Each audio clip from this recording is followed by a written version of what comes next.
what they call this, make some awareness of the program, that especially for the assessment of the AUN-QA. All right. With that, I think I would like to introduce firstly the speakers. Yeah, the speakers with us. We're gonna have two sessions, which is the first one particularly on institutional assessment for AUNQA program, which we know that Professor Dr. Kiran is here, and also we have a second speaker, Professor Dr. Muhammad Zaki from UM. He'll be talking about what they call this program assessment. Yeah? So later I will introduce some what they call this short background of them, inshallah. Yeah? And I would like also to introduce members, okay, of the AUNQA, what they call this council members, okay. I think it's led by Professor Dr. Abdul Halim, AUNQA council member. And also we have with us what they call these members, Miss Ing On Gerararu Lisa, Chief of AUNQA, and then Senior Program Officer of AUNQA. And secondly is Miss Wara Panit Wong Sapron. I think Miss Pang, is it Miss Pang? Okay. Yes. As well, yeah. And then with us also Miss Sorani Chu Ying Sakul Tip, Miss Mine. So she's also here. Hopefully, if the participant have any issues, any queries, okay, we can give them some questions or any issues that we can discuss, especially how to leverage the membership and also the assessment, how to leverage in the level of your faculty or your institution. Yeah? Okay. Before we continue the program, I would like to showcase the MyQAN video.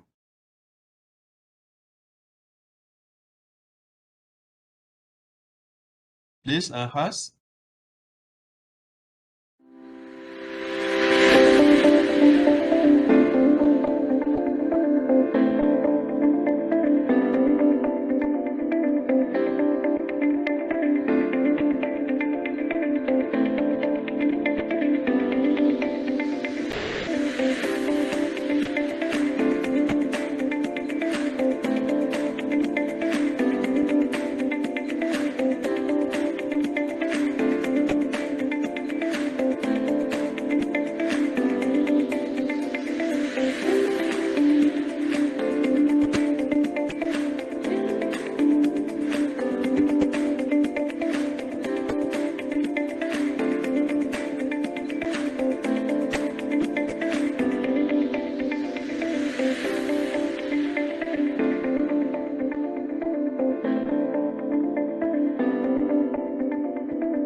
Okay, right. Thank you very much, Hasliza, for the video.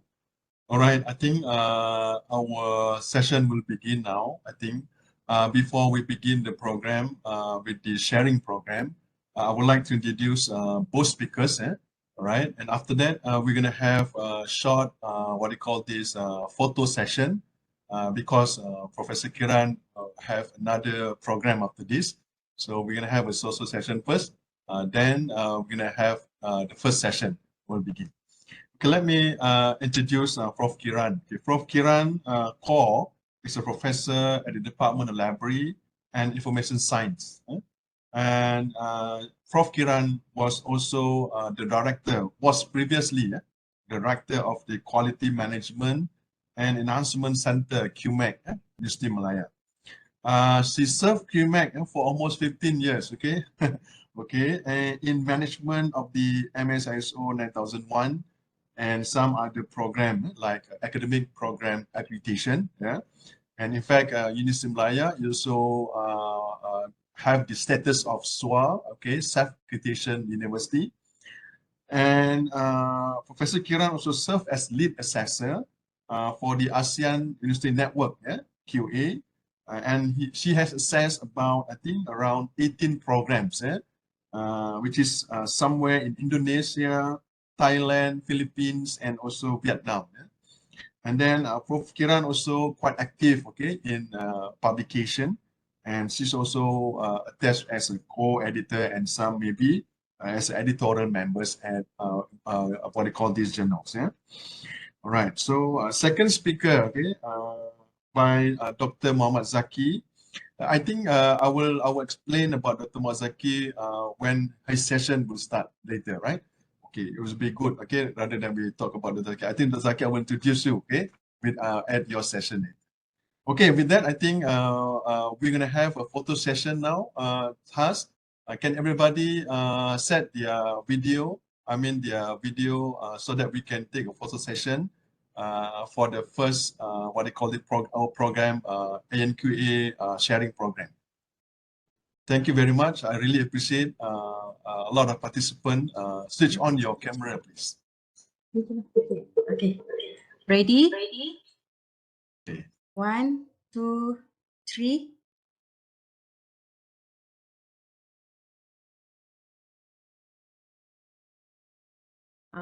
One more. 1, 2, 3. Okay, Doctor. Okay, right. Thank you very much, Asliza. Okay, with that, I think I give the session to Professor Kiran to lead the floor. Please, Prof. All right. Thank you, Dr. Hanif. Good morning, everyone. Just bear with me while I share my slides.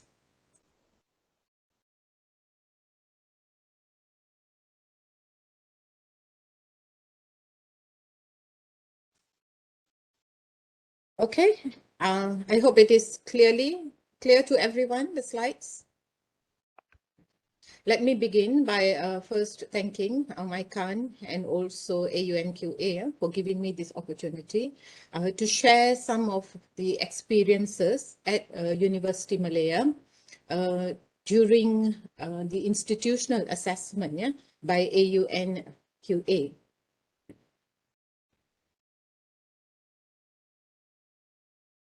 Okay, what I will go through in this presentation, basically a very quick overview of AUN and AUN-QA and why UM decided that institutional assessment was good for us, and a bit on the framework that was used.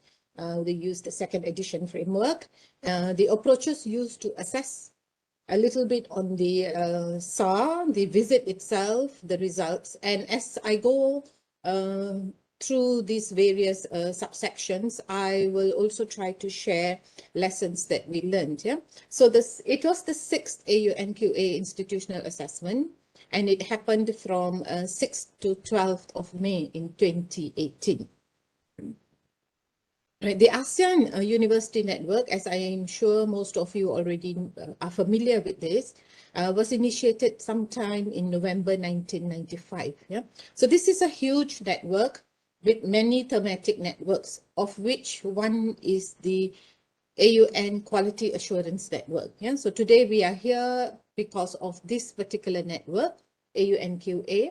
And as you can see, those in green, some of the other networks, yeah, those in green are the ones that Malaysia is the host of these networks. Yeah, if I'm not mistaken, the AUN USR NS is UKM, AEC is also at UKM, DPP Net is UM, and AUN SAN is UUM. Yeah, so USM. Okay, sorry.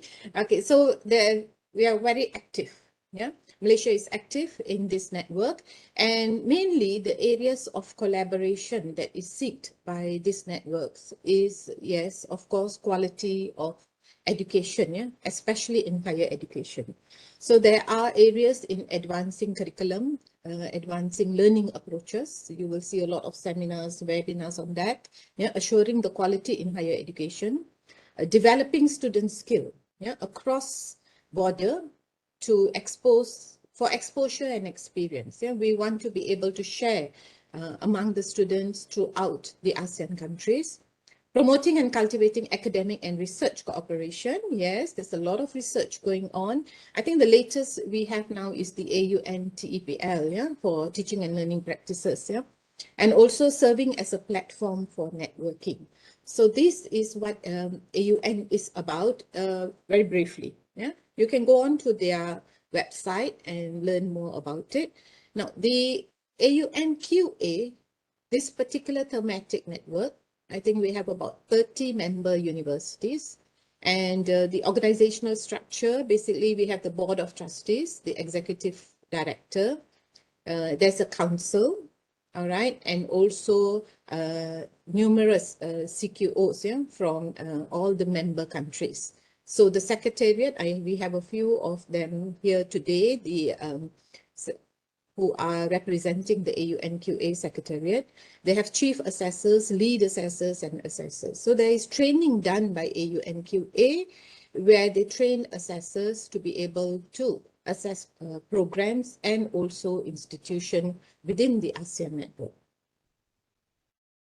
So why UM went for an institutional assessment? Yeah, what we found was when we were giving this opportunity, yeah, we wanted to have prominence and value. Yeah, growing internationalization of the higher education. So as higher education grew, all right, quality assurance also increased. All right, and people looked at universities. People even now are looking at universities and looking at quality rather than quantity. Yeah, so in this, we need to have someone who can tell you, a third party who can tell you, yes, what you are doing and what your outcome is of quality, it is of value, and you gain prominence in higher education. And we wanted to stay ahead. We want to remain relevant in the evolving environment and quality assurance developments. Yeah? So when you are assessed, you are not only told what you are doing is what good you are doing, you are also told areas of improvement that you have to make. So that allows you to stay ahead as you evolve in this environment. Yeah? And we thought of this as a fast-track visibility. You get regional recognition for your quality assurance, and also it gave us a chance to fulfill the ASEAN QA reference framework, yeah, the ACAF, because the framework that is being used by AUN-QA is based on ACAF also. Yeah. And employability. Most institutions feel that when the rising importance of QA in the ASEAN economic community, one of the reasons is to allow students to be employed at regional level. Yeah? So it will increase employability for students, opportunities for students. And of course, we felt it was a bestowed honor because UM was the first institution in Malaysia that had been invited by AUN-QA to be assessed. Yeah? You need to get an invitation from them so to be assessed. So these are some of the reasons that we went ahead in 2018 for this. Yeah? In fact, we decided much earlier. Yeah? So if you look at this diagram, yeah, this shows, of course, now there are more, yeah, but at that time, University of Malaya was the 6th institution that was invited for institutional level assessment, yeah. And before us, we already had Vietnam National University, De La Salle at Philippines, Universitas Indonesia, Vietnam National University, Ho Chi Minh City, and University Gadjah Mada. Yeah. So this is an assessment, not an audit. Yeah. So there is evaluation, there's a score given to you, but it's by criteria. All right. And the main purpose is to provide feedback for improvement. So you have to go into this assessment with that in mind. It's not an audit. What they are looking at, the assessors who are very, very experienced, trying to come in, look at what we are doing and tell us where we can improve it. All right. They do not claim authority on academic programs. Yeah. So they give recommendations. And at the end of it, a certification is awarded. Yeah. So you can see these are the group of the strong people at that time who were there during the, as the assessment happened. Yeah. This was during the site visit. Now, moving on to the framework. All right. So we must understand the framework that was used for the assessment at University of Malaya. It was the second version of the AUN-QA framework for institutional level. All right. And this framework was aligned with a few different principles. All right. It was aligned with the ASEAN Quality Assurance Framework, ARCAF. It was aligned with the standards and guidelines for quality assurance in the European higher education area. And it is also aligned to the Baldrige Performance Excellence Framework. All right. So the AUN-QA framework is holistic. And when you are assessed according to this framework, that's where I said it allowed us to be on par with other frameworks of the world. So it's a pyramid. You will see that there are a few sections to this framework. The first one is the functional QA. Now, the functional QA mainly focuses on education, research, and service. All right. Now, for the functional QA, those of you who may or may not have may have looked at this for program quality assurance, and you will know more about this in the second session. All right. This is what is used for program assessment. All right. And it has been used since 2007. And the whole pyramid, if you look right up to strategic QA. So strategic QA will bring you to institutional assessment. All right. I know this diagram is not so clear, but don't worry. Let me show you exactly what institutional QA comprise of, yeah, for the framework itself. Right. So as usual, we see stakeholder needs right at the top.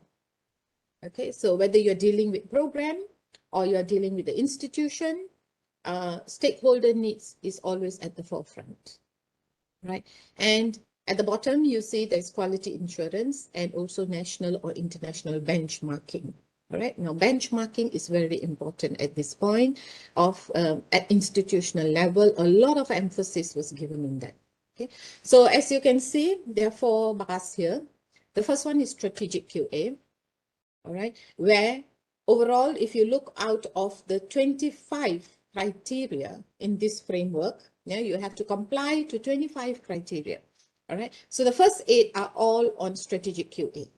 It is about the vision, mission, the culture, the governance, the leadership, management, policies, human resource management, financial management, external relations, and networking. So this is at the point of the whole university's management, how you manage things at your university, how you have created your vision and mission for the university. What is the culture in the university overall? All right. So this is what they are looking at strategic QA. And you have to write about this in detail, yeah, for each of these criteria. And then there is systemic QA. Now, systemic QA, if you look at the 4 main criteria here, this is all about your quality assurance, yeah, your internal quality assurance system. All right, what the system is about how you are doing assessment of your quality assurance, internal and external systems, the IQA, information management, a lot of emphasis on that also, and quality enhancement. Yeah. So 9, 10, 11, 12, yes, during the write-up and usually at the university, the QA center or the QA unit will be put in charge of this part.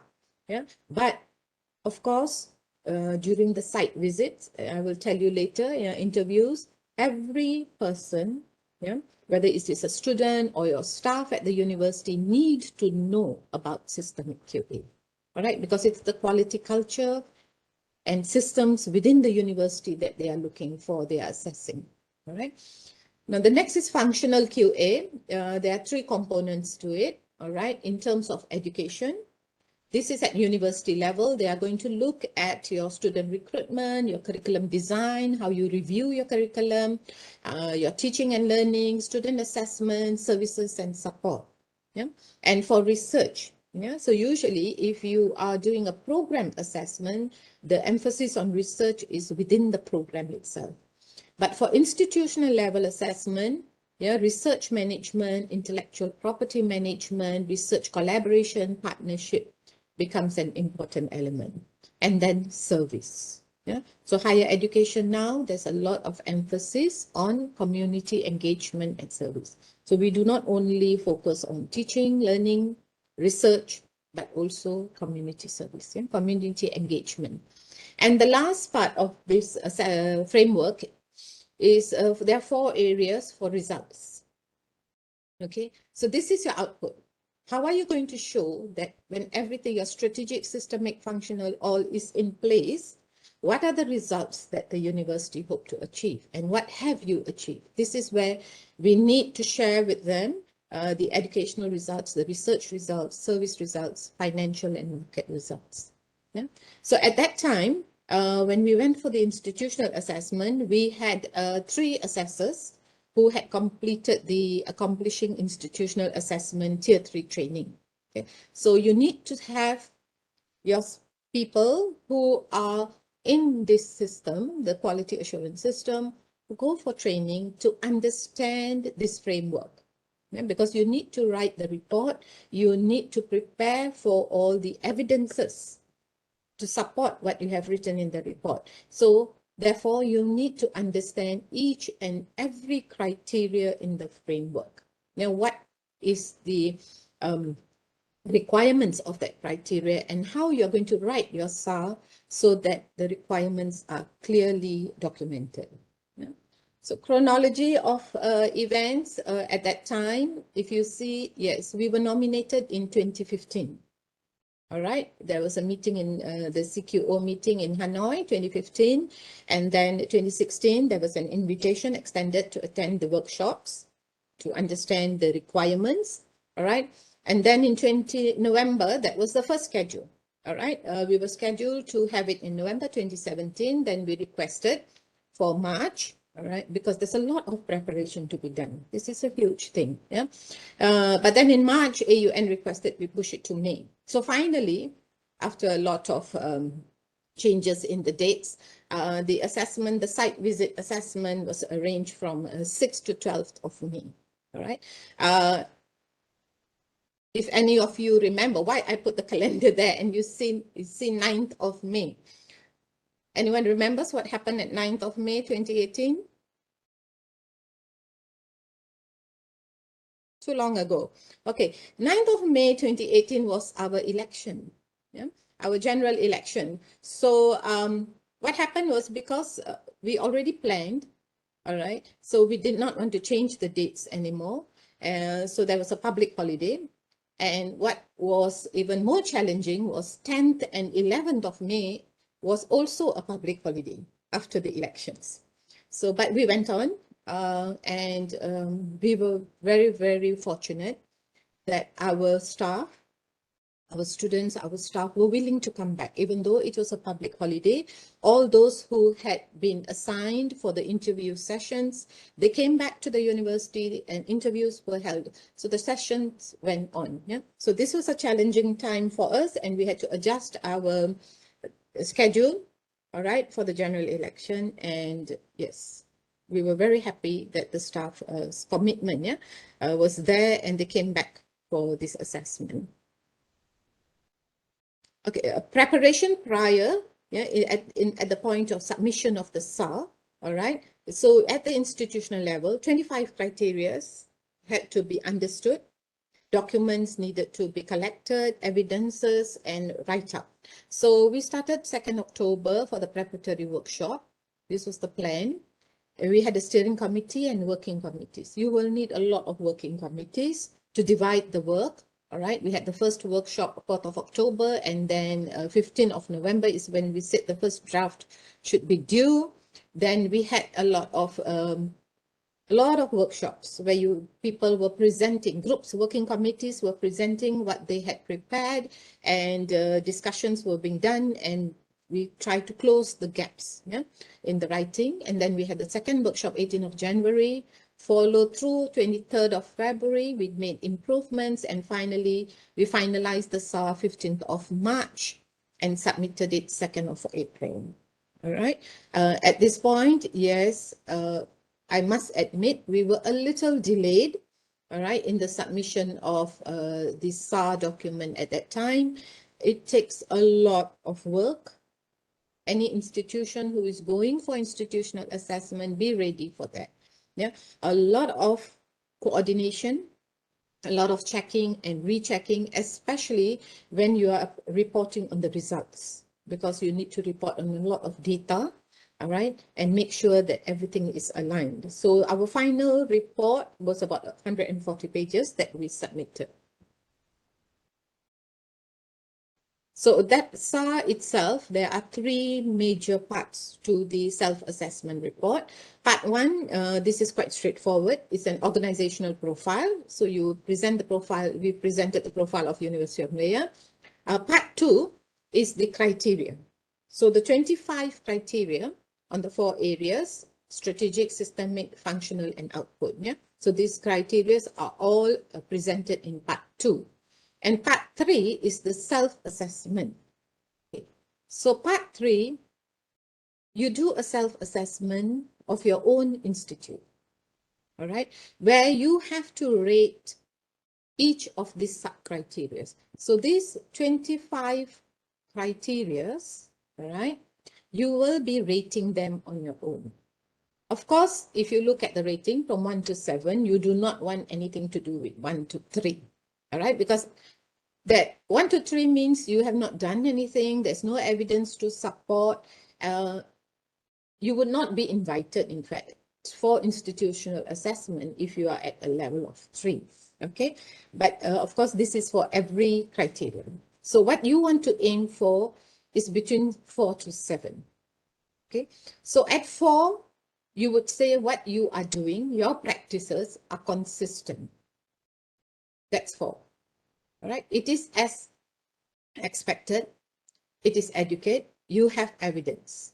So you'll get a 4. You put yourself as a 4.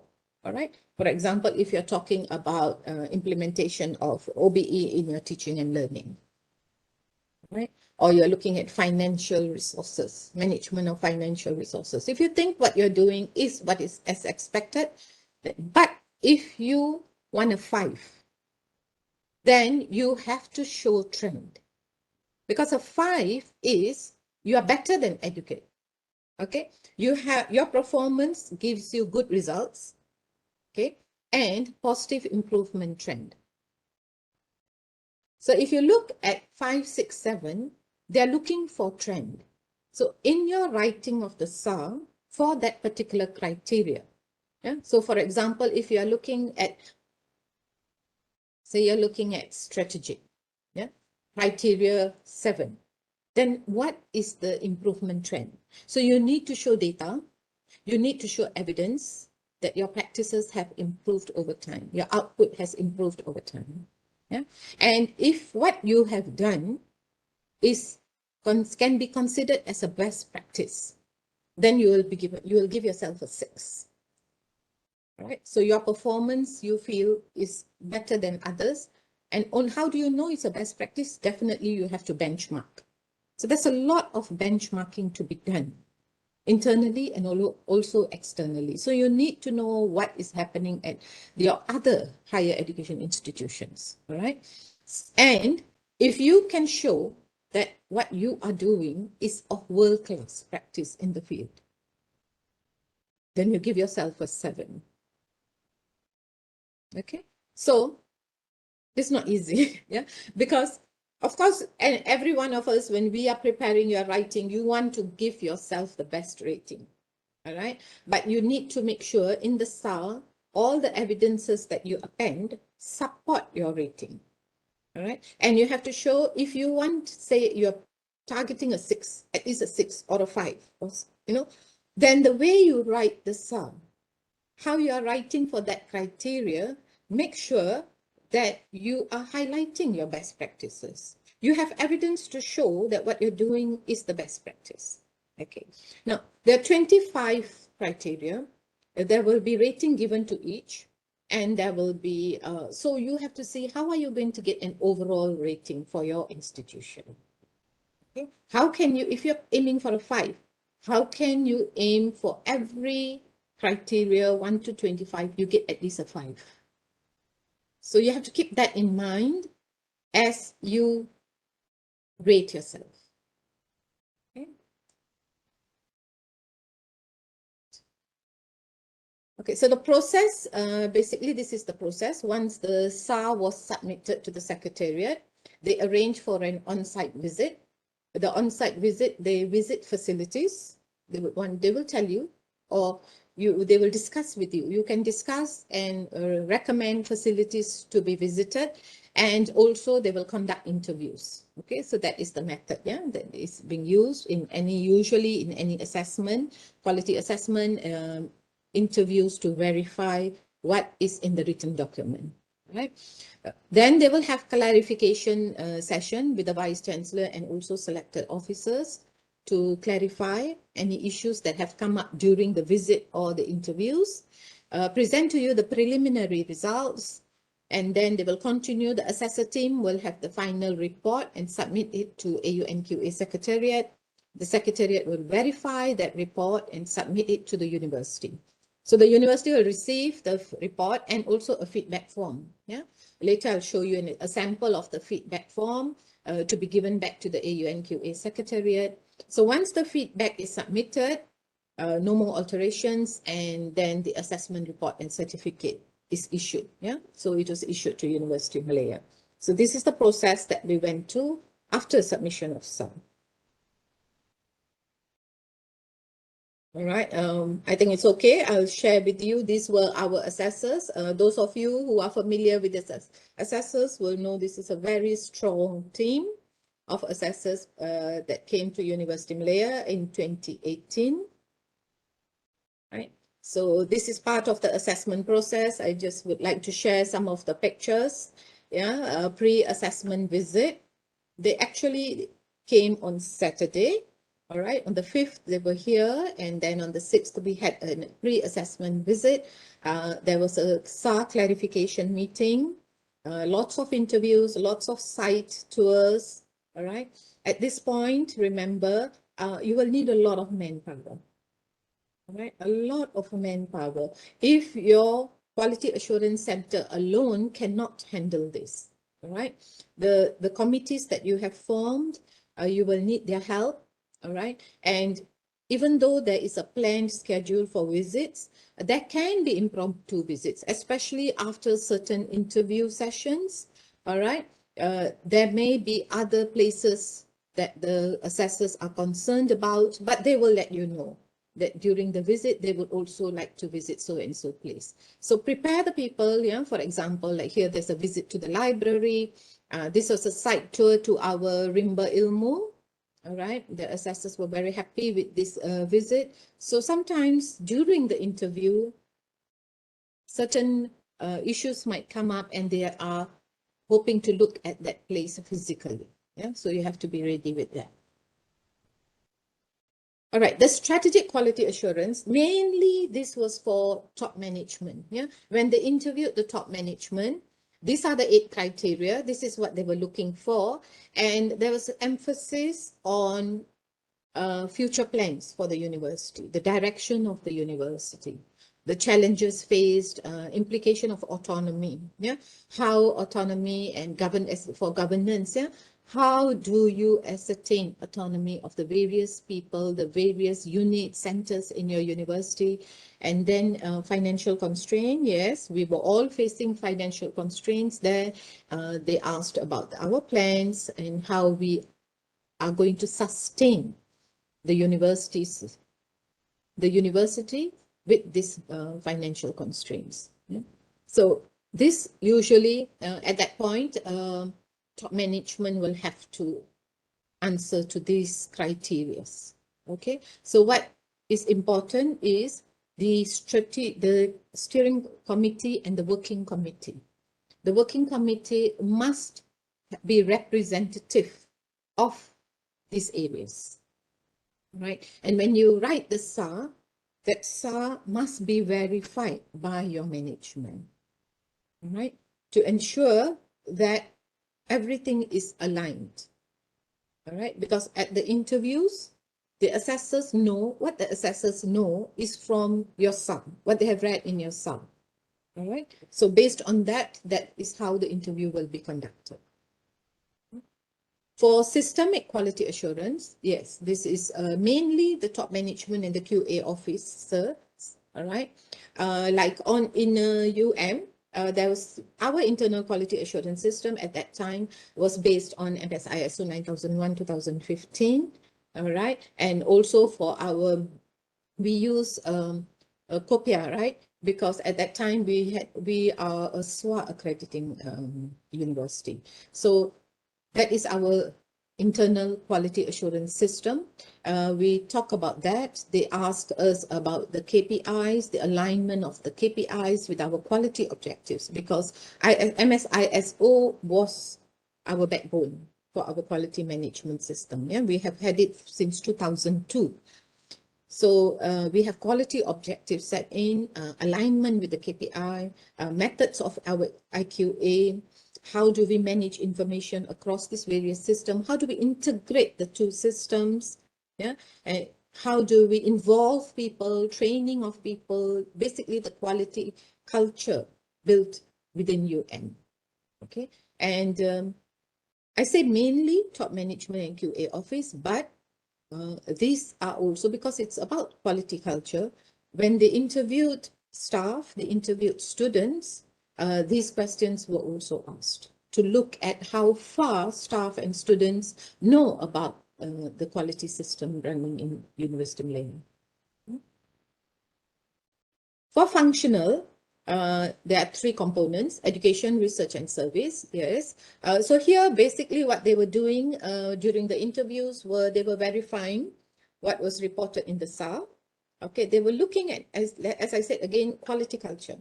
Okay, so here top management, even LPU members, senate, deans, deputy deans, head of department, the bursar, the library staff, academic staff, distinguished professors, researchers, non-academic staff, members from our KKAUM, our students, alumni, student representatives, societies, employers, UM partners, internal auditors, program assessors, quality managers. These are all categories of interviewees that were required during the site visit.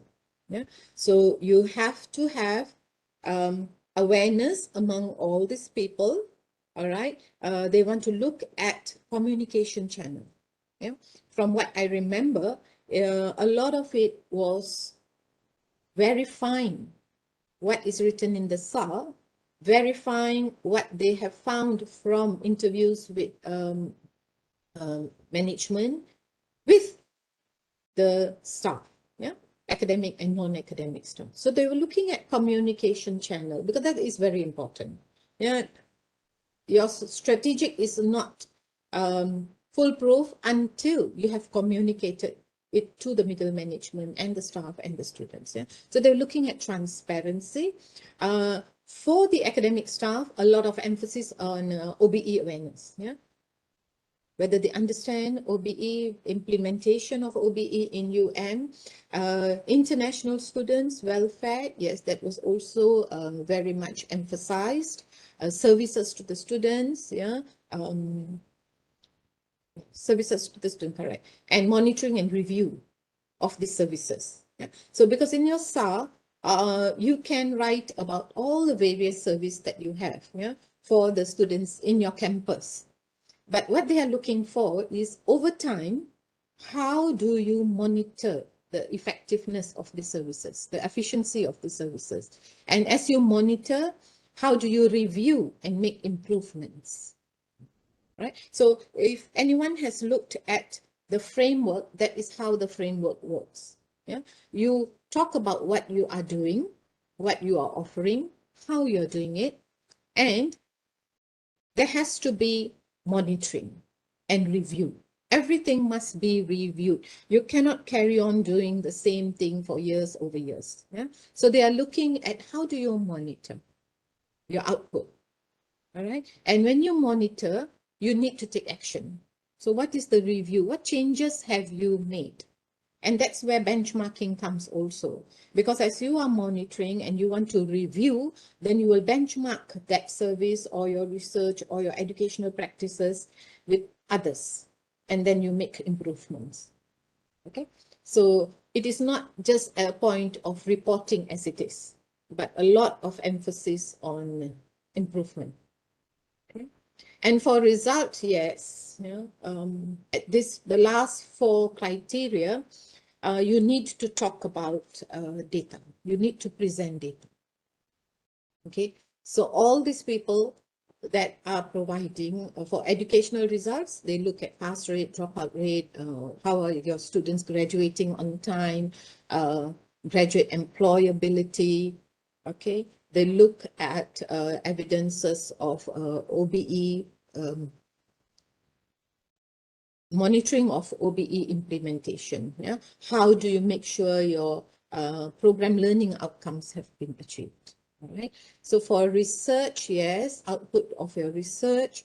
For services, community engagement. What is your data on community engagement? Satisfaction of stakeholders.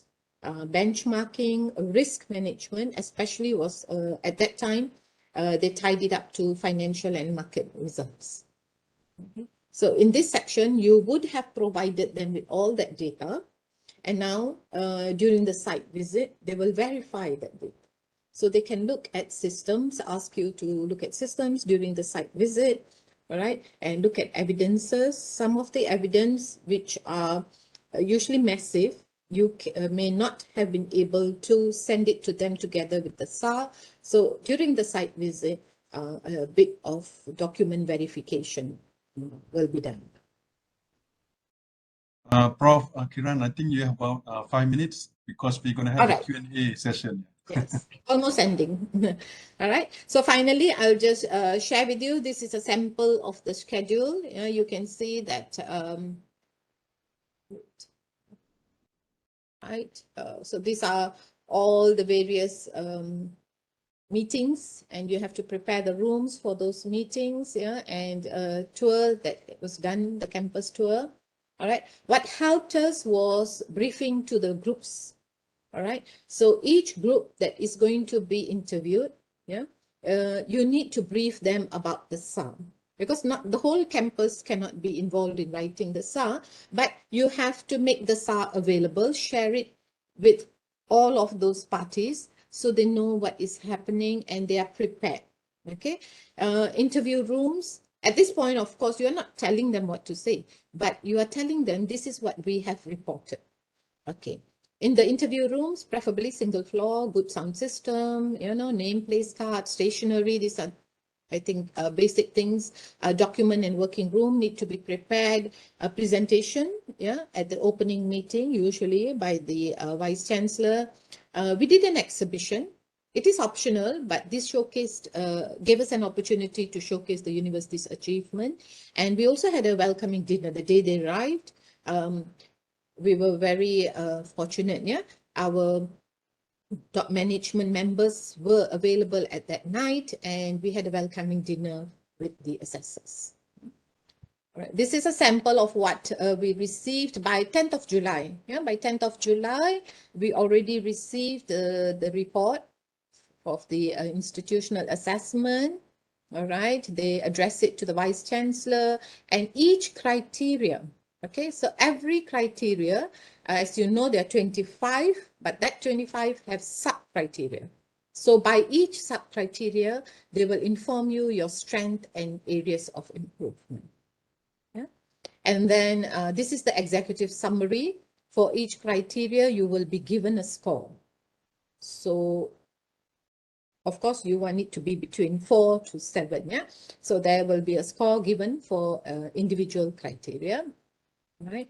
And this is a sample of the feedback report. All right. So yeah, the logo, if you can see, this is the old,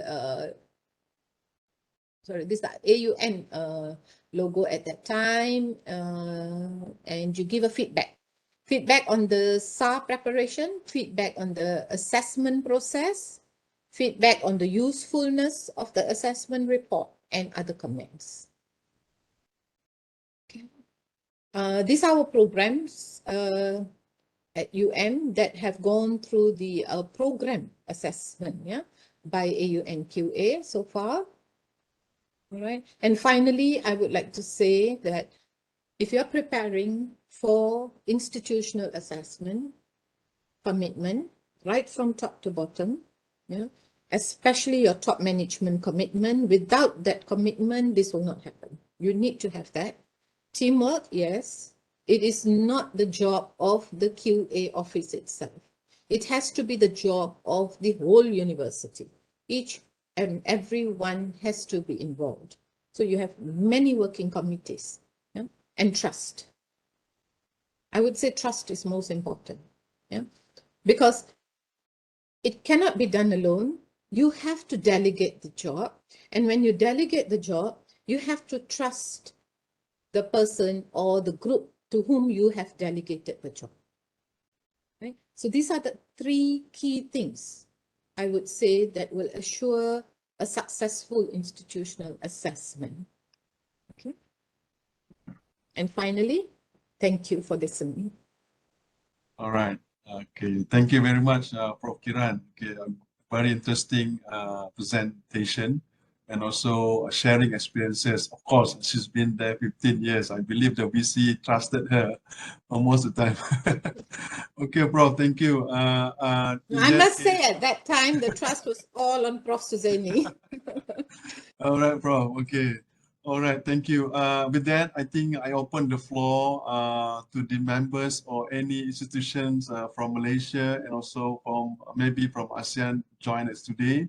So anything you'd like to ask, maybe Prof. Kiran will respond, okay, with regards to the University Malaya experiences with the institutional assessment. So thank you, Prof. Kiran. Anything from the members here? Good morning. Assalamualaikum, Manif. Welcome, salam. Yes, please. Dr. Kiran, Prof. Kiran. Yes, good morning. I would like to ask you about the, it's not the assessment, but can you share with us what are the activities you have done after obtaining the certificate? So, sorry, activities? Yeah. Oh no, after obtaining the certificate, you have been accredited by the AUN. What are the activities you have done with other universities? Maybe if you have that kind of activities to be shared with us. Okay. Firstly, Thank you. of course, all right. The first thing that we needed to do was, as I showed you just now, they give you a very detailed report. Okay. So in that detailed report, there were commendations of where we are doing fine. And of course, there were areas of improvement. All right. So first we address those. Yeah. There were many areas of improvement. I can't share with you here most of it, but that allowed us to relook at some of our processes, all right, on how we were doing things. Maybe I would say one of it was communication, all right. So communication channels between the university's top level, middle level managers and the bottom line. Okay, we worked on that, on improving that. Services for students. All right. So these are things that we looked at their report and immediately tried to take action to improve those processes. And because we have our QMS, Quality Management System, based on ISO, we have a lot of written, what we call as proses kerja or arahan kerja, on how we do the workflow. All right. So the implication of some of the items in that report had implication on our workflow. So we tried to improve on that. I think Prof. Kiran, Dr. Shukri mentioned about programs or activities when we obtain the what they call the certification. So maybe some network, what they call this, I think collaboration. I'm not sure. Maybe Prof. Kiran can share. Yes. Okay, what we contribute. Okay, that was the first one that we were doing. Following that, we also now ask our programs we identify programs and we try every 2 years to have our programs assessed by AUNQA. It is not cheap. It's an expensive exercise. So as you see, I shared with you the 8 programs just now. We go according to our budget constraint. All right, and we hope to have more programs within University Malaya that are assessed by AUNQA. And we put it out there for these programs, hopefully to have an increase in international student intake. All right, but we do not have data. I will not be able to tell you that by having this assessment, we have more international students coming into our program. Right? As we know, in the last 2 years, that has not been possible.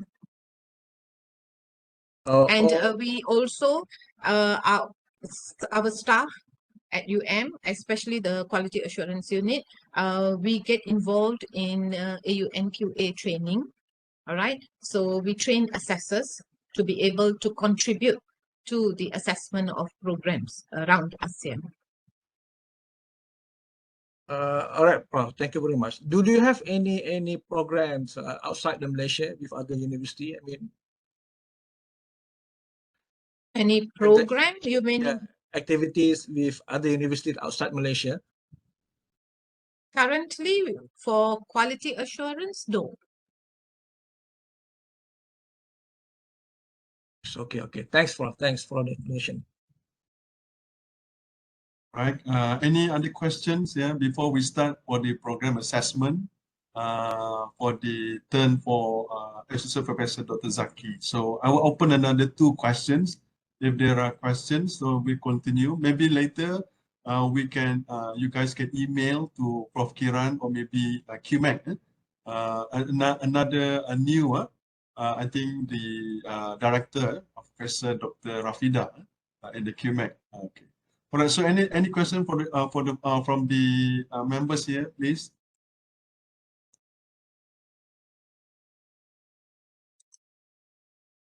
Okay. I think so far I think we have done a good job. Thank you, Prof. Kiran. So thank you so much. Yes. All right. So I think if there is anything, so maybe Prof. Kiran can leave your email so they can email you if they are interested to know more about the institution assessment. So later, our members here from AUN-QA also, led by Professor Dr. Suzy. I will give about 2 to 5 minutes for Dr. Suzy. One we complete the session for Dr. Zaki. So just a short briefing, maybe introduction or maybe things that AUN-QA would like to convey in this discussion. So with that, we continue with another session. Thank you again for Dr. Kiran.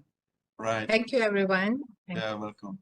All right, so now is our next session, second session, which we will discuss about program assessment, which is more, I would say, narrow compared to institutional assessment. Yeah.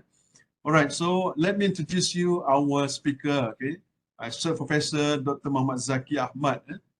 He is in SOIS, School of International Studies, and now he is the director of the ASEAN Institute of International Affairs and Diplomacy, AUM. He also was appointed as a deputy dean and also head of department. So far, she's been involved with the assessment, program assessment, I think about 3 times, right? Right, Dr. Zaki? 3 times, right? Okay, how they manage. We will hear from him about the experiences that the school had when they were assessed by the team of AUN-QA.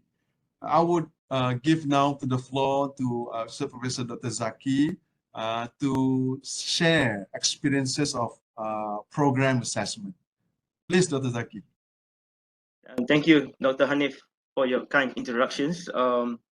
First thing first, bear with me. I would like to first upload or share with you my presentation slides.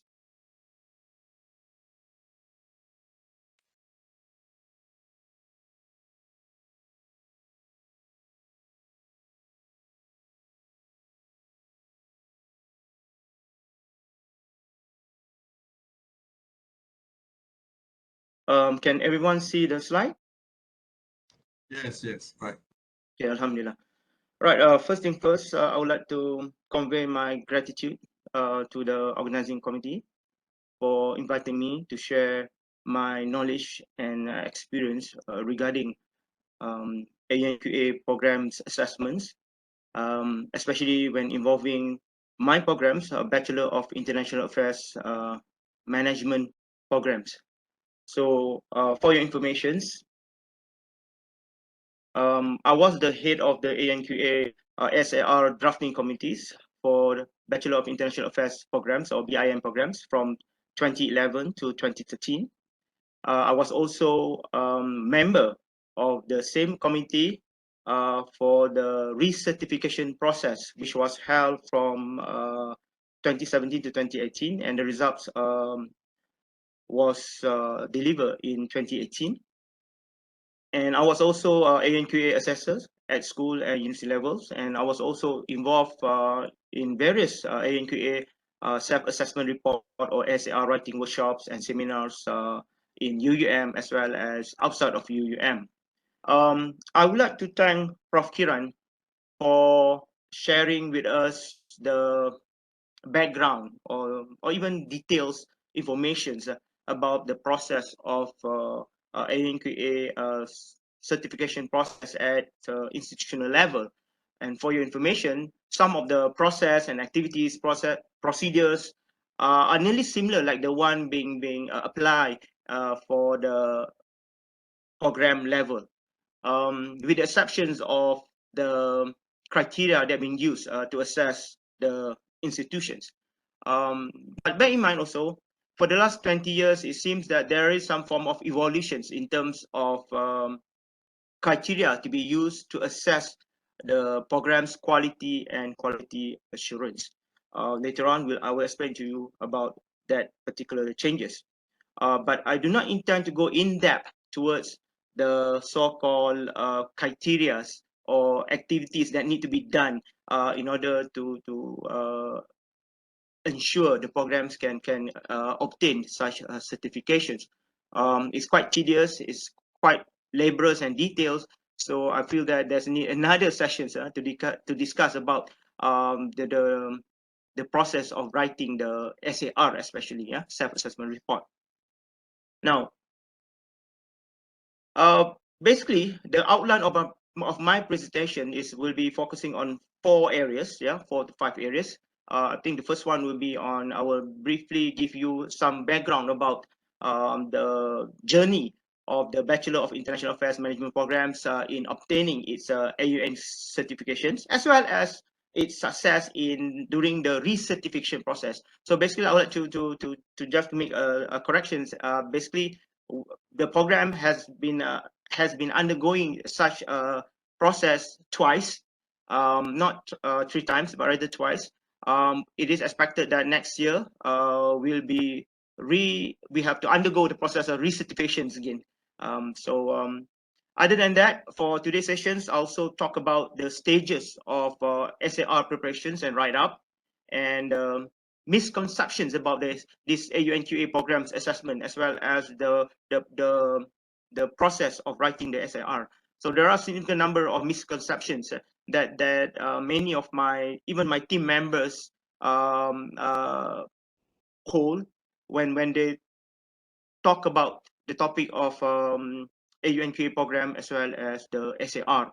And last but not least, also we'll discuss about some of the issues and challenges confronting my drafting committee members when they were doing this SAR. Now, to begin with, I just want to highlight some of the brief background about what is ASEAN University Network, ASEAN University Network Secretariat, and so forth. So basically, AUN, or ASEAN University Network, is a de facto regional quality assurance agency for higher educations among ASEAN countries, and it is managed and operated by the Bangkok-based AUN Secretariat.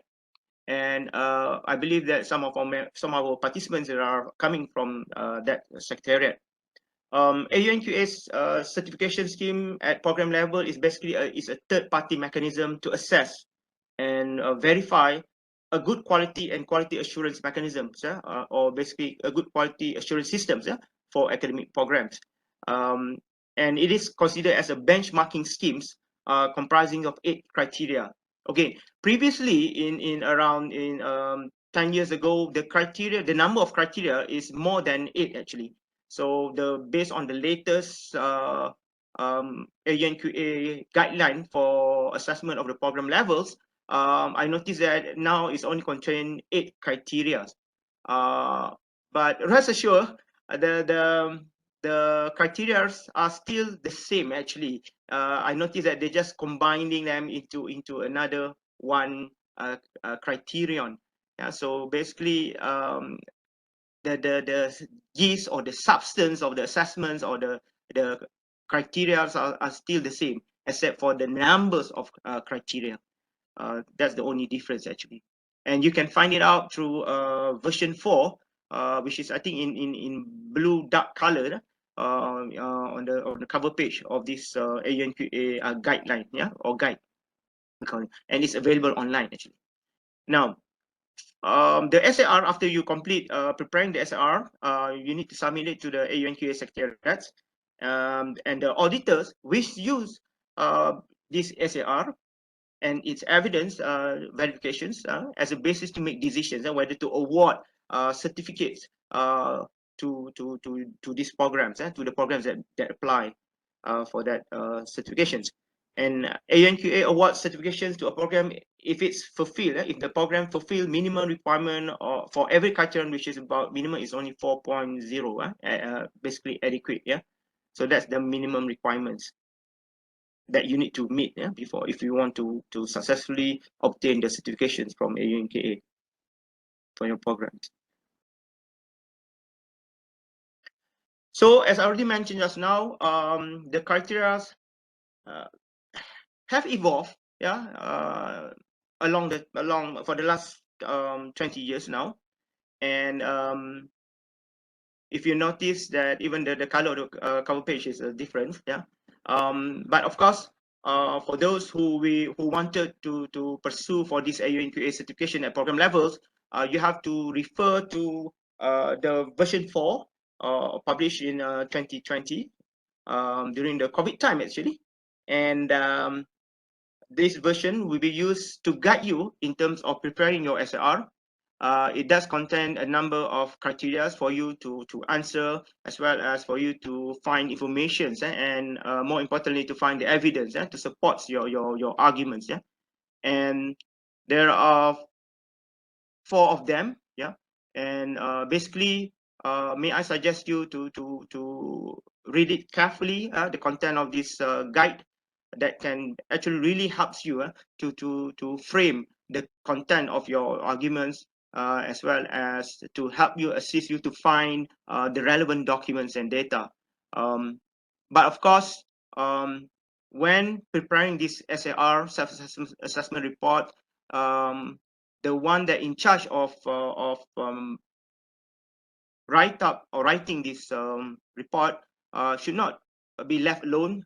He or she should not work in silo, but rather the preparation of SR involve a very tedious process, as well as what we call it requires a lot of teamwork. Yeah, not just from your faculty members, but also across the board. From the bursary department, from human resource departments, libraries. Yeah. So these are the reason why SIR is a reflection of a teamwork, yeah, of the whole entire university's members, yeah, not just faculty members. Now, just a brief background about BIM programs, AUN-QA certifications journey. BIM is the first in UUM's undergraduate program to be awarded with the certificate in 2013. With the overall score of 4.9, with 2 criteria were rated as the best practice. Yeah.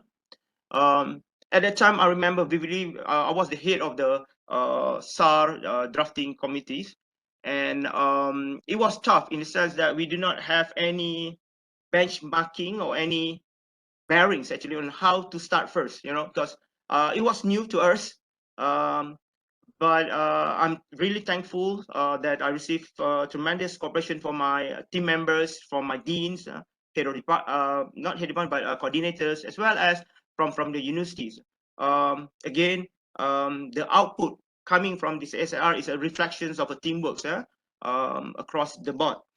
And then we undergone second time this recertification process, which was held in 2018. And we managed to increase and upgrade the overall score from 4.9 to 5.2. I'm very happy with that. It's considered a very milestone achievement for us, with adding another criteria to be rated as the best practice. So next year will be the third round of certifications for this AUN-QA at program levels for the Bachelor of International Affairs Management programs, and we already started to do some planning now to prepare for the SR reports, as well as we also started to compile data information to be used for the basis of writing up our SAR. But at the same time, since 2013, based from the inputs coming from the assessors' response and recommendations, we have already started to initiate a number of programs and activities we did some reforms in our policy and institutional frameworks to improve our quality and quality assurance for these programs. And among them definitely is the so-called curriculum review, as well as the mechanisms in terms of collecting data from relevant stakeholders.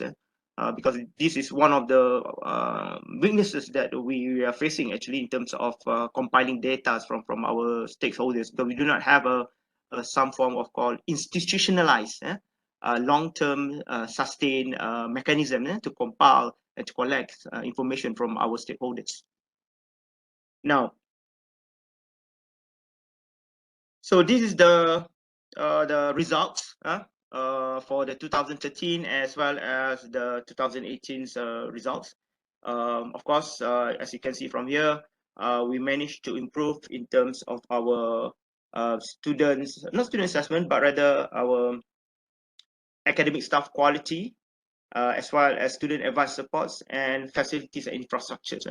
So, but of course, there's one areas that we still need to improve, which is the expected learning outcomes that involve elements of outcome-based education, OBE, and so forth. But I'm very confident that starting next year, with the ongoing implementation of these OBE systems, surely I feel that we can get a higher score for criteria 1, expected learning outcomes, which is only 4 in 2013 and even 2018. So yeah, overall, it's quite an achievement for us in the sense that we realize now that there are some elements that still need to be improved. there are also some elements that surprisingly that we are really good at. But again, AUN-QA's certification process at a program level is about improving the programs in terms of its quality and its quality assurance mechanism or systems. Right, so these are the two samples of AUN-QA certificates for BIM programs.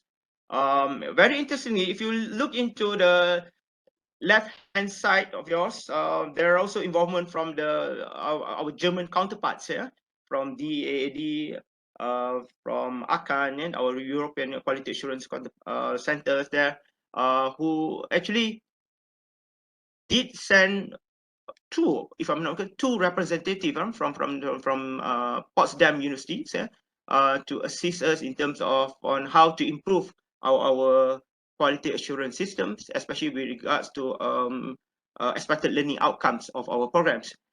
Because at the times we were still new, my faculty members are mostly young, who just recently graduate their PhDs. So so many things that need to be learned, especially with regards to quality assurance.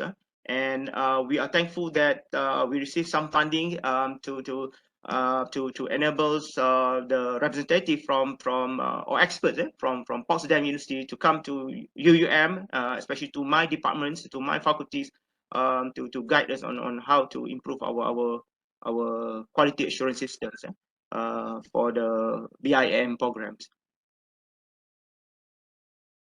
All right, so this is the last report for the recertification process. And of course, bear in mind that the AUN-QA self-assessment reports of 2018 for BIM program is basically a product of nearly 3 years of cumulative efforts involving everyone, at school as well as at universities. And I'm very thankful that IPQ, or Institute of Pengurusan Quality, or Institute of Quality Management at these universities at UUM, assists us tremendously, not only in terms of guiding us in preparing the SAR, but also in facilitating the smooth process of interview sessions. Because bear in mind, not only you have to prepare your SAR, but also you have to prepare for the interview sessions involving various stakeholders. And of course, the representative from AUN-QA will come, the assessor, especially the assessor, will come to assess our programs, to verify the evidence that we presented to them in our SAR.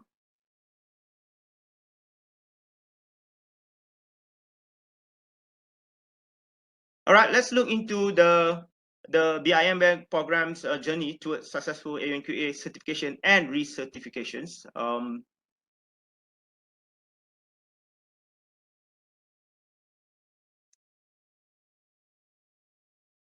So what are the stages of SAR preparations and write-ups? Okay, again, I did mention just now that I would like to focus more on sharing my experience and knowledge regarding the stages of preparing the SAR. And again, I do not intend to go into details the process and procedures of these so-called assessments at program levels. I feel that basically you can have access to that information in various seminars, or maybe you can even read the guide version 4 that is made available online. So basically, the stages of preparing and the process of writing up the SARs involve the first stage, which is, the first one would be the centralized briefing conducted by the IPQ, our Institute of Quality Management here in UUM. Basically, they gather all the relevant parties, including staff, officers from the UUM departments and units, agencies, as well as faculty members. This is followed by our own meeting levels. We managed to appoint a numbers of faculty members and designate them to specific criteria for them to write up and compile the relevant information or data as an evidence. We had not weekly, but rather more like monthly meetings, yeah, to discuss any glitch or problems that are faced by the faculty members when writing the SARs. And the task is not as bad as the first one in way back in 2013, 2012, 2013, because we have some form of a framework, yeah, some ideas of what needs to be done when writing the SAR, unlike the first time when we were applying for this so-called certification. It was not as tough or as bad as we anticipate, and basically what we need to is just to fill out the necessary criteria, to answer the necessary criteria that have been requested, and provide the relevant documents, evidence, to support the argument or the content. This is followed by, we also carry out some form of so-called writing retreats. It was outside of university campus. It was held in Perlis, yeah, not really far from here. We managed to complete the rough draft first, and we submit the first SAR draft to be reviewed by internal reviews appointed by IPQ. Yeah. Following the feedback that we received from internal reviewers from IPQ, we redo again. We respond to the feedbacks, rewrites again. We held a number of feedback meetings involving all the writing committee members. And again, after completing the second draft, we return back and submit back to IPQ again for review. And the feedback that we receive again from IPQ, especially from the external reviewers, have been useful to guide us in terms of refining the content or the argument that been presented in the SAR, in the draft SAR. And finally, we submit the third draft SAR to IPQ for final review. So basically, the process went on again until we finalized everything. So, and IPQ is really happy with the contents, not to mention also in terms of the pages, because I noticed that when we compare to my first experience in writing the SR for the 2013 and 2018, I mean the page number has been reduced, and the required page number has been reduced. So instead of previously we had about nearly 80 or 80 pages, now we have to reduce it up to 60 to 70 pages. Yeah. So even 10 pages still a big chunk of information that need to be taken out. So, but again,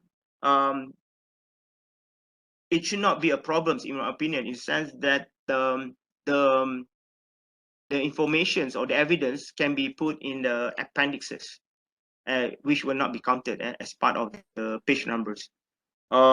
Please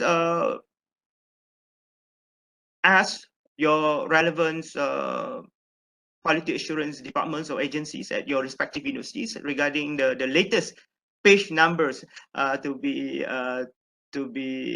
included in your SAR, right? To ensure that you will not go overboard in terms of writing the SAR that exceeded the required page numbers. Dr. Zaki, you have about 10 minutes left, please. Thank you. Okay. So these are some of the misconceptions about AUN-QA programs assessment among the IAM programs, as well as among SAR writers. This is based from my observations, as well as discussion with my colleagues at this university, as well as my faculty members. I think the first one will be AUN-QA is not an accreditation program, actually. Yeah. So many of people think that AUN-QA is an accreditation program. It's not. Actually, it's a certification scheme. Yeah. It's not like accreditation bodies such as the Association of Chartered Certified Accountants, ACCA, or Association to Advanced Collegiate School of Business, AACSB. Yeah, basically AUN-QA's most for the program level is to provide a benchmark of quality and quality assurance. So we want to know your programs. Do your programs have that a set of quality and quality assurance mechanism put in place? And it also allows for preparing for future national and regional assessments. But of course, if you already completed your COPA for your program, you can use many of the information there and incorporate it into your SAR write-ups. But of course, the important objective of AUN-QA is to enhance the quality of higher education among ASEAN universities, whereby you can also forge cooperations with this university that managed to get this AUN certification, because the quality and quality assurance systems are guaranteed there already, if they manage to get their certifications.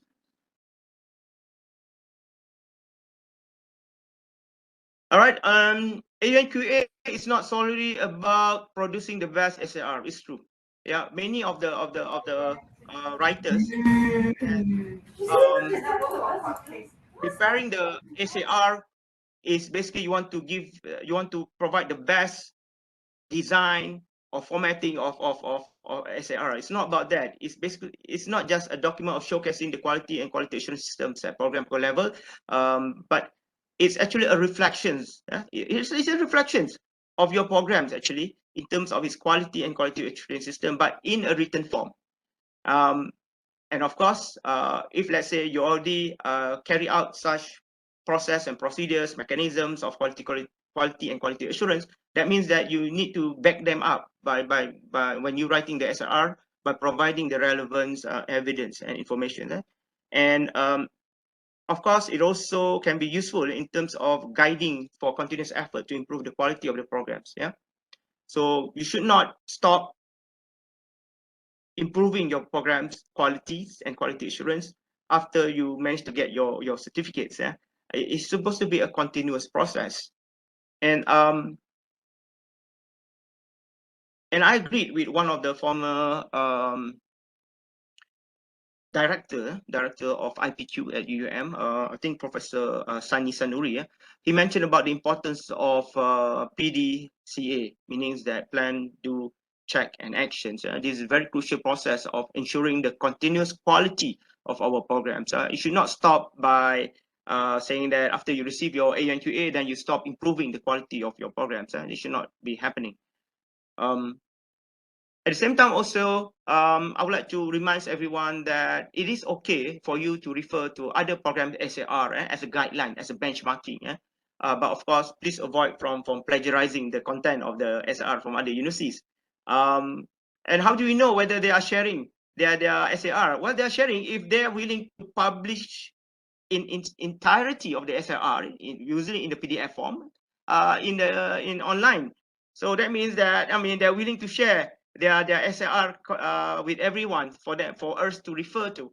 Of course, again, please avoid from plagiarizing verbatims, word-by words of the content of SAR from other countries or from other universities. Again, you can look into the SAR contents. You can look into the structure, examples, evidence sources. You can use them all as a guideline for you to create your own SAR. So, so I think, somebody else already suffered for us. So, and we should be thankful to them who are willing to share their self-assessment reports and make available to us freely. Yeah. So that's one way to debunk the misconceptions that you cannot refer to other programs as a benchmarking for when writing your SAR. Another aspect that is very, very concerning is the SAR is not a true reflection of a program quality, and it's true actually. The problem of delusional perceptions or incorrect assessment, especially when answering the self-writing survey found in Appendix A. For those who are familiar of writing the SAR, there is what called Appendix A, where we have to self-appraise our faculty's quality and quality assurance, as already mentioned by Prof. Kiran just now. So, and bear in mind also, when you're writing your SR, there's one chapter of SR dedicated to program strengths and weaknesses, where it is based on your faculty members' safe appraisals by answering a certain types of questions. And the problem is that faculty members' perceptions of program quality and quality assurance systems are not tally with the reality, actually. Some of them, especially from foreign countries, professor on faculty members from foreign countries, they assume that our program is much more high level than their home country, especially for coming from developing countries. But the reality is that you, as the, let's just say, office bearers, or who have been with this university or with the faculty for so long, you know that there's always going to be the strength and weaknesses of your programs.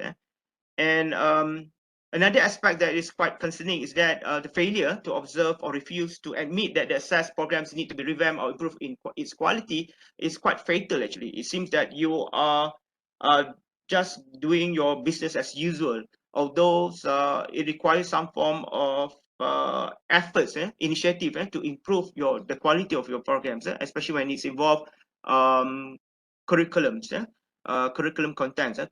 So and quite often some of the curriculum review also took like so long to be completed. Also a sign that we cannot do our business as usual. And AUN-QA assessment program at program levels really helps you to guide you on what are the things that needs to be done to improve the quality of your programs. All right, number 5 is that AUN-QA is not intended to make your life miserable for office bearers. This is true, actually. The process of preparing SARs involve all parties beyond the faculty and schools. It involves inputs coming from departments at your university, or units of at the universities, and it's not supposed to be the job of the head of department, because usually the head of department is the one who will be in charge of preparing the SAR for its own programs. And although it's true that in reality that my statement just now is not true, actually, because you have to do a lot of jobs, actually, even, I mean, up to the wee hours of the mornings to complete the SR. But your task is basically to coordinate, to plan, to coordinate, to become the liaison officers in charge of collecting data. So you have to mobilize your faculty members to assist you in completing the SAR. So it does allow you to ease some pressures out of your shoulder, actually. And I did experience it before firsthand way back in 2013. It was tough. It was tough because I thought that I can do it alone, but in reality, it doesn't work out that way. When you prepare your SLR, you have to get help from other peoples, and other departments. Okay. So what are the key challenges? Dr. Hanif, how many minutes I have left for presentations? I give you 2 minutes. 2 minutes. What? Yeah, go 2 on. minutes? Okay. Right, I'll try my best. Okay, so what are the key challenges of drafting the SR? This is from my previous observations and experience. I think there are a number of them. The first one would be, I mean, the reality is that it's like writing a PhD. You need to have materials for you to write them, maybe in the form of journal articles, primary and secondary data, and so forth. But the reality is that when you write your SR, it's basically a reflection of the quality and quality assurance system that you have put in place for your programs. Now, if you do not have that kind of policy or procedures that will meet the criteria that being stated there in the SAR reports, how are you supposed to write? You don't have the info, you don't have the minutes meeting, you don't have the policies, you don't have the documents. So this is a problem which is challenging. And what you need to do now, of course, the first thing is that if you say that you don't know these informations, you don't have this data, then you got to discuss with your deans, with your coordinators, maybe IPQ officers in charge of any other departments or units in universities, to get the accurate information there. Maybe you do not know about it. Maybe you're just a young lecturer who just assumed this office bearer's position for only recently. So you're not aware of this kind of policy being implemented, and coincidentally, it's been requested by the by that particular criteria. So again, you have, if you have time, if let's say that your audit or your evaluations will be held next year when AUNQA Secretariat will be coming to assess your program, then this is a time for you to basically to create or launch a new policy system or practice in the current or even in the incoming semesters. So you also need to use faculty and university website to promote and facilitate policy visibility, useful that can be used as your SAR evidence, because you remember some of the evidence is being captured from the website. So of course you have to put the new policy informations or related informations in that website. You also need to create minutes meetings, records, file, and so forth if you don't have any. It's not wrong. It's just that previously you did not have a proper record keeping systems. So there's nothing wrong with that. Okay, it's the minute was there. You just couldn't find the emails that provide notifications about that particular meeting, for example. Yeah. All right. Second one is unconfirmed accuracy of answer or informations that you're trying to answer in with regards to certain criteria. I mean, to ensure the accuracy of data, information, or evidence, the need for you to assign everyone at least minimum two person in charge of answering that particular criteria or questions, or usually criteria. Okay, because criteria is the one who contain several informations or several questions that for you to answer. Now, understand the checklist and diagnostic questions. Do not ever ignore them, because they are the one that guide the framework of the content of your SAR. Okay, and you need to seek assistance from the current and ex-office bearers. Yeah, you have to ask your previous boss, your previous deans, your previous head of departments whether this kind of policy or this kind of procedures or action has been done before. Because they're the one who were there during that time, and you were not there. Maybe you were doing your PhD at the time. So again, if it's possible, try to make sure that every criterion has been assigned with 2 members, and if possible, the composition of members also comprises of current officers or ex-office bearers, yeah, if possible. And of course, when you make statement in SR, you must back by evidence, yeah, in the form of minutes, meetings, websites, pages, documents, even COPA. You can use COPA as a part of the evidence. The third one, difficulty of compiling and verifying documents evidence. Yeah. So again, you need to seek assistance from your assistant registrars, your administrative officers, yeah, your clerk, to find all these relevant informations. Yeah. Even you can ask your quality assurance center or quality management departments, yeah, to furnish you with the documents. Yeah, many of them are guna sama, meaning that other school also can use it. I mean, like general information about the university, for example. Yeah, if the document is missing or unavailable, you need to create one. Yeah, because minute meeting, standardized profile, lecturer, expertise or CV. Okay, you can create that. There's nothing wrong, because the meeting was there. It's just that you lost the documents. So again, you need to show some proof that your statement is being backed up by evidence, in the form of appendixes, we call it. And last one, documents in non-English language. Of course, you have to translate the parts of it and aspects of the documents that are being used to support your argument in your SAR into English language. Because of course, SSO will face difficulty of understanding, especially coming from for example, like from Thailand, from the Philippines. Yeah. If it's Indonesian, still okay. The SSO coming from Indonesia, who I believe they still can understand what's been written in Bahasa Melayu, for example, in that particular documents. But again, try your best to translate them. Not all, only the relevant parts. Yeah. You can also request tutors, students, or even Google translators for translating assistance. Of course, not necessarily when translating the documents, you have to use faculty members or administrators. Yeah, you can ask assistance from students also to assist you in translating the the documents. And of course, at the same time, also you need to make sure you translate the document accurately, and that means that you have to check again in terms of its English language translations. So we have another one. Sorry, this is something that I added. Another one is that the lack of awareness and enthusiasm among student stakeholders. Some of them are not even aware that AUN-QA exists. Yeah, that your program are being assessed by AUN-QA. So what you need to do is to increase promotions, disseminate information, banners, create banners, bunting, and even create websites, special websites, to disseminate information about that the program is being assessed by AUN-QA. Use all available social media platforms now. Yeah, for the last 2 years, we are doing that using Facebooks, Twitters, Instagrams, and TikToks.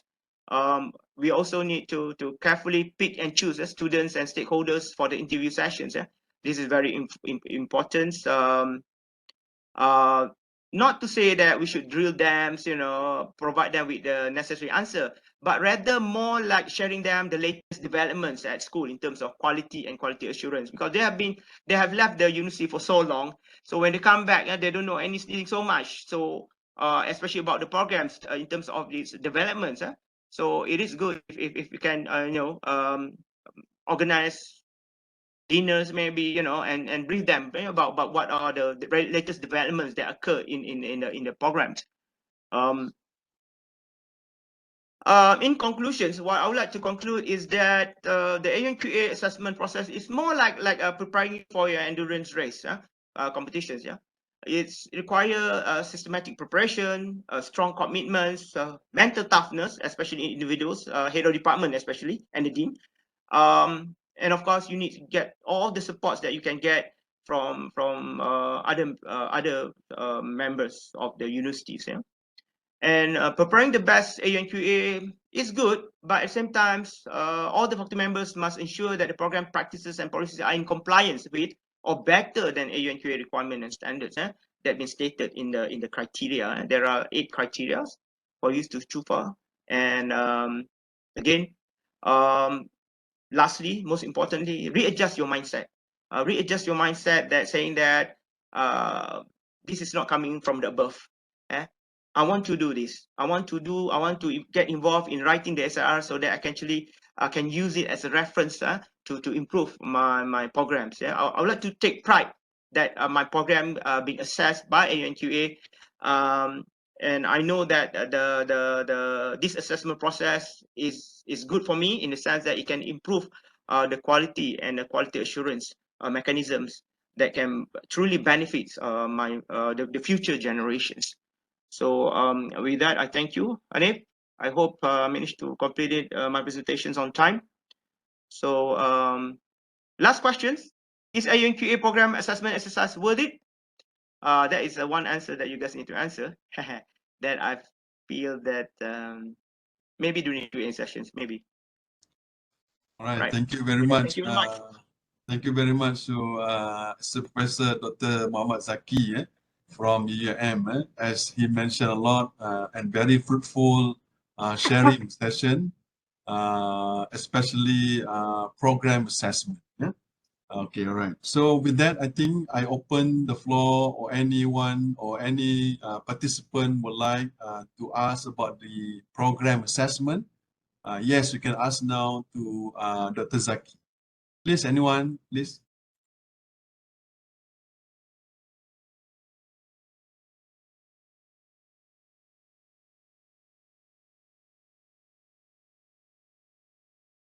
All right. If there are none, or maybe there are someone interested. Okay. Later you can email. Maybe Dr. Zaki can paste his email address in the what they call the chat box, so that anyone who has any interested or any questions, so you can directly email to Dr. Zaki, so that you can easily find out the information, or maybe some critical what they call the answers that you are looking for, particularly in the assessment of the program. So I think with that, I would like to invite Professor Dr. Suzy to give some information or maybe update news from the AUN-QA, as she's now a council member of the AUN-QA. So please, Prof. Suzy. Assalamualaikum warahmatullahi wabarakatuh, and okay, very good morning. Thank you, Dr. Hanif.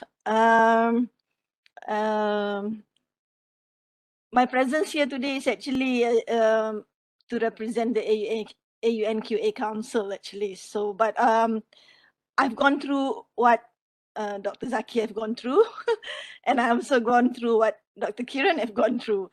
So, and I can vouch whatever. It is a mammoth task if you're going for assessment. But like Dr. Zaki put up the last slide, is it worth it? If you're serious about quality assurance, it is worth it. All right. So so AUN-QA, like Dr. Zaki mentioned, it is a de facto agency on quality assurance. Perhaps it is not well renowned in Malaysia as in other ASEAN countries, but I can assure you, in Thailand, Philippines, Indonesia, Vietnam, the AUN-QA is synonymous with QA in higher education.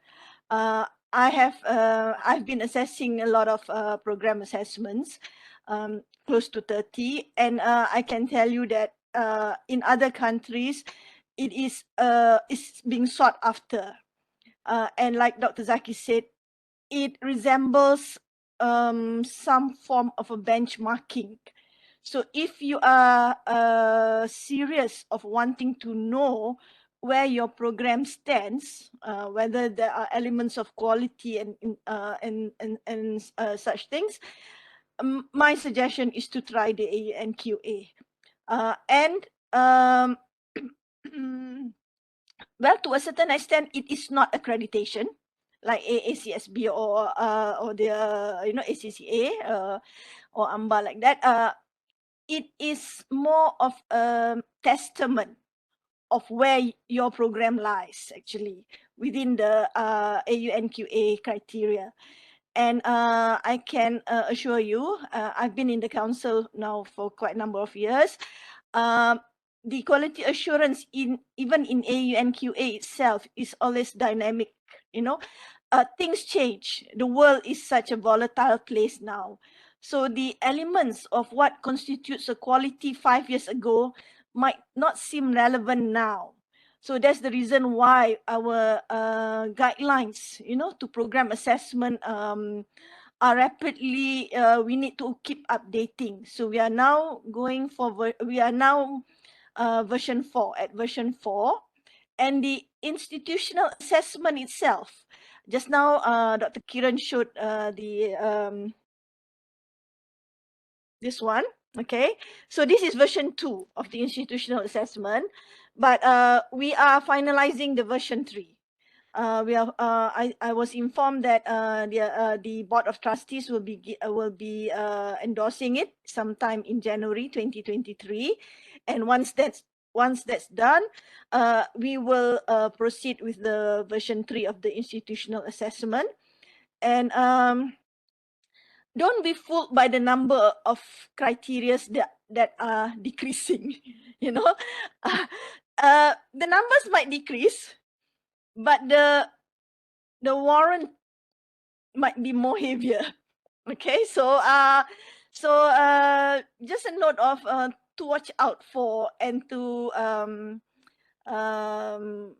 what Dr. Zaki said just now is very much true. There's a lot of preparations, but whoever is interested in identifying where your program stands among the degrees in ASEAN countries, please do read thoroughly the guidelines, okay, and understand the implications or the expectations of the criteria, and to conduct your own self-assessment as to where you stand with those criteria. There are things that can be remedied in short term, but there are things that needs a cycle. So my advice is to for whoever is interested for their programs to undergo any program assessment, please go through at least one tier 1 training of the AUN-QA, so that you actually what do you call this, menghayati, you actually understand what is expected of the criteria, which you can then translate to your program. So the other aspect that I'd like to just on behalf of AUN-QA is that due to the pandemic, we have put most of our activities online remotely, but good news is that we will soon revert back to on-site activities, including the assessment. Nothing beats like a face-to-face assessment. So hopefully we will soon embark on that. And I'd like to welcome to other participants who have not heard of AUN-QA to perhaps browse through the AUN-QA website, look at its what do you call this? Look at its vision and mission. It's been around since the mid-90s.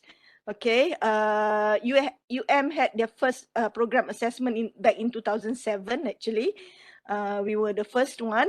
But things have evolved tremendously.